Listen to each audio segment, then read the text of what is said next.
Hey guys, welcome back to Unbox Analysis. I'm Gary. I'm going to be the host again today. So today we're doing something a little different, all right? So we've already gone over a couple of higher end keyboards. You got the Mountain Everest Max, the Newfie Halo 75 with the Rose Glacier switches, and then a medium priced one, the GMM K2 by Glorious. All of them pretty awesome choices. Now I want to see what's at the lower end. So I bought the cheapest hot swappable mechanical keyboards I could find on Amazon. I bought two of them to compare. So let's check them out and see how they compare to some of the higher end keyboards that we've already gone over and see if they can be recommended. I bought them so you don't have to. Okay, first up we have the iCUI i61 gaming keyboard. It says it comes with RGB lighting, hot swappable, 2-color keycaps, and a custom software. Box, pretty plain overall. Not too much going on with it, so let's check it out. Looks like it's pretty plain, cardboard with a little protective sleeve around the actual keyboard. We'll start with the box here, see what we've got going on. Alright, looks like we have a removable Type-C cable and a keycap and switch puller. Okay, so let's check out this keyboard. Looks like it's a 60%. Alright, so overall we have the keyboard here, and I gotta say, this does not look bad. It's got a slightly off-center USB Type-C port in the back, some rubber feet on the bottom. No adjustments though, this is gonna sit how it sits. But I do have to say, this is a pretty good looking keyboard. And this was right around $30. I'll go ahead and put a price somewhere up here on the screen, but honestly, I'm impressed. Just to buy keycaps that look like this, in general, would probably cost about the price of this entire keyboard.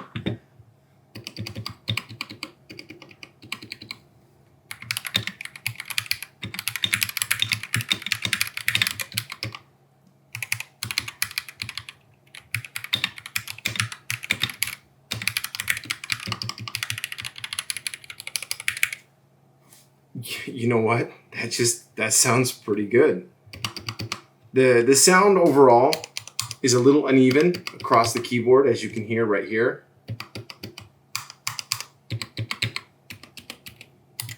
It sounds like the dampening material behind the board itself is kind of hit or miss. Some keys are a little thockier, some are a little quieter. Let's go ahead and get it plugged in and we'll give it a quick test. Okay, we've gotten it plugged in. Overall, I will say from the head-on view, the RGB looks pretty good. These are not shine-through keycaps, so you don't really see much except for the glow around the keycaps. You can see it's a bit of a low-profile setup, so there's no gap in between the housing and the keys. But overall, honestly, I'm impressed. For $30 and it's hot swappable, I am impressed. It's not the best quality in the world, but it's very rigid. Almost no flex at all. It doesn't feel mushy. Now you will notice a little wiggle here on the table, but that's my desk, not the keyboard. It's not the most even desk in the world. But honestly, overall, I have to say, for $30, if that's what you want to spend, I would recommend this. The layout is nice. The keycaps look super clean. The RGB is honestly really good for what it is. And it's hot swappable. So let's pull a couple keys off and get a slightly closer look. Okay, so as you can see here, it has some type of red switches. From what I'm reading on the link on Amazon here, it's just calling them red switches. They are linear switches of some kind, and they feel pretty good. They don't feel high-end by any means, but they don't feel $30 keyboard cheap. I'm very impressed. I'm going to pull out a couple of the actual switches now, see how it looks.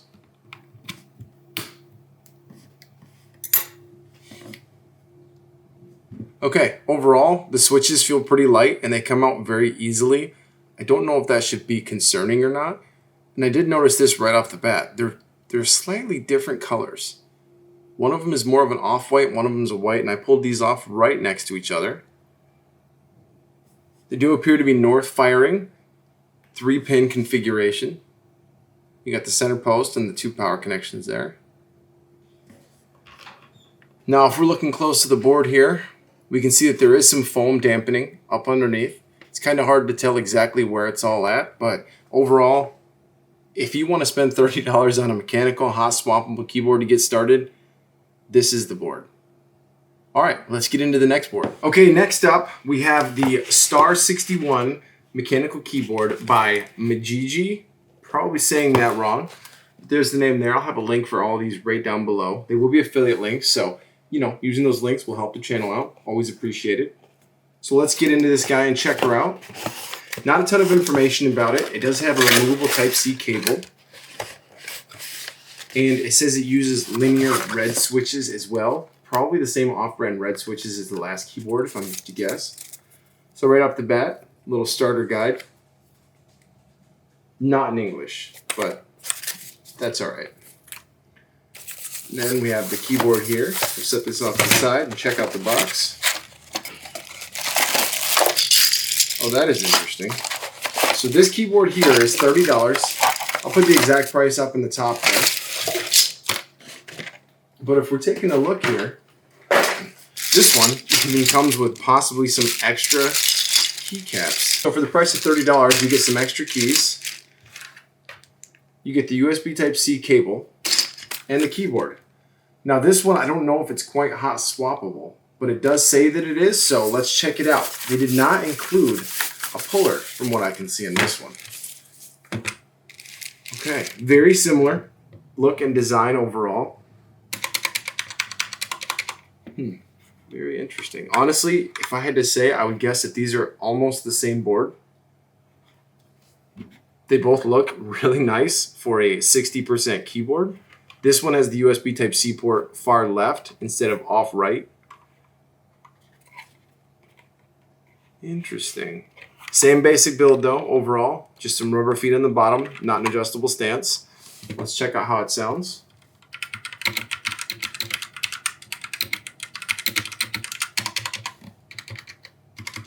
Now I will say this one doesn't sound as nice as the other one. This has more of a hollow sound overall. Stabilizers seem to be okay. And if you can lube them, I think some lube on these stabilizers would really bring down the tinniness of this. Maybe even take some of this material that it came with and use it for some sound deadening inside the keyboard. All right, let's use the switch puller and keycap puller I got from the other one to check this boy out.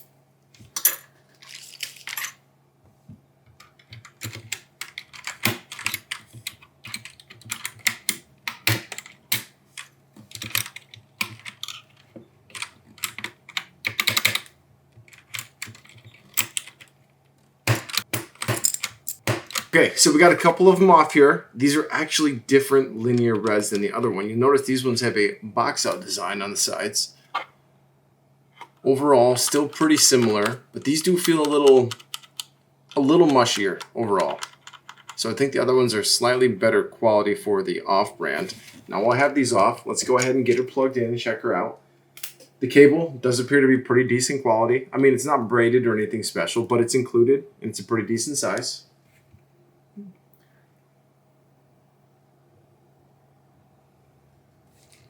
All right, so now this one, I will say it doesn't sound quite as nice as the other one, but the RGB does look nicer. It's brighter, it's got a little bit better shine through keycaps, and overall, I mean, they're both, I'm super impressed. You can see the color is nice, the shine through is nice. This is a really good looking board, and it even comes with some extra keycaps. Honestly, for $30, if you don't have a lot of money to spend, you want to get started, I mean, you can't argue. These are pretty nice. Now, obviously, depending on your budget, that'll kind of depict what you really want to get. But I just wanted to take a look at a couple of the budget options. All right, so overall, these keyboards, honestly, pretty amazing for 30 bucks. Really, it's hard to beat price to performance here. This one, no shine through keycaps, but this one had the sound deadening material inside, and the keys overall, because of that, sound a little bit nicer. But entirely awesome keyboard, would recommend. And then we have this guy here, which came with the extra switches. I threw a few on there so you can get a good look at them. It looks nice, the RGB is great. There is no deadening material in here. There is no foam, no padding, nothing like that. I think taking this apart and adding it would probably improve the sound greatly. But that's just my short review of some of the cheapest hot swappable keyboards I could find on Amazon. Depending on your market, if you want to keep it cheap and try it out, go for one of these. But if you do want to go for a slightly higher end board, I would highly suggest the Newfie Halo 75 with the Rose Glacier switches. I did a video on it recently. I'll put it up on one of the sides here. Thanks for watching. Also, for those who have stuck around to the end, I'm going to be giving one of these boards away. I need you to comment down below, like the video, and let's say 2 weeks, I will go through and I will pick a random commenter and I will mail you this keyboard for free. So keep looking, keep checking, keep watching. I appreciate you guys. Like, subscribe, and we'll see you next time.